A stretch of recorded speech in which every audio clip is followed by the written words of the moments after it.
Hey everybody, welcome to Cabernet Sauvignon month. We did a Cab Franc month. We did an all rosé month. I know, much to the chagrin of some of you out there, much to the delight of some of you. Quickly, why am I doing Cabernet Sauvignon?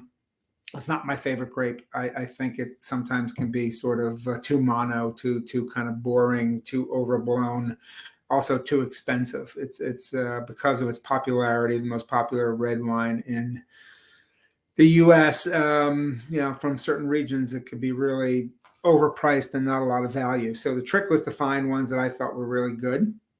Obviously, that's my trick every month, to find wines that are really good and that fit into the to a good value for the price, good QPR, if you will, quality price ratio.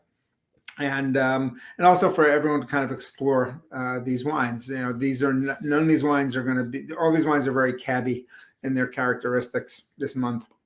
None of them are overblown. None of them are like over 15% alcohol with huge gobs of jam and vanilla-y oak in them. So they are a little dialed back, but still, I think, really representative of the grape, what it should be, and what it could be again in the hands of a lot of winemakers. So first wine this month, you'll see the scroll on the bottom is from Gail Wines. Gail Wines in Sonoma, and this is the Doris. So we can see if it's on there. The Doris 2020 Cabernet Sauvignon. I tasted this a few weeks ago, and that's kind of what gave me the impetus to do this Cabernet month. I was really blown away by the fact that it was a reasonably priced, let's say under $30 Cabernet from California. That wasn't a California appellation, meaning that the grapes can come from just about anywhere else, but specifically from Sonoma Valley at the foot of Sonoma Mountain. Dan O'Brien, who's the winemaker and owner of the small family winery, is actually sourcing most of his grapes from single vineyard. That's what Gail is a nod to his mom, Gail Wines. But this Doris is his Italian great aunt used to serve just good European style table wines with all their food. So again, it's a little bit more dialed back. Alcohol is, I think, under 14%. It is barrel aged for 20 months, which is a long time, but it's neutral oak, so you're not going to get that smokiness. You're not going to get that vanilla kind of a taste. You're going to get more texture in the taste than flavor in the taste when you use neutral oak, but it certainly is there too. Cabernet tends to have a dark fruit characteristic, black fruit characteristic. Think blueberries, blackberries, plums. California Cabernet tends to have mint or eucalyptus on the nose and on the and also on the palate. You also find some cocoa or coffee in Cabernet as well.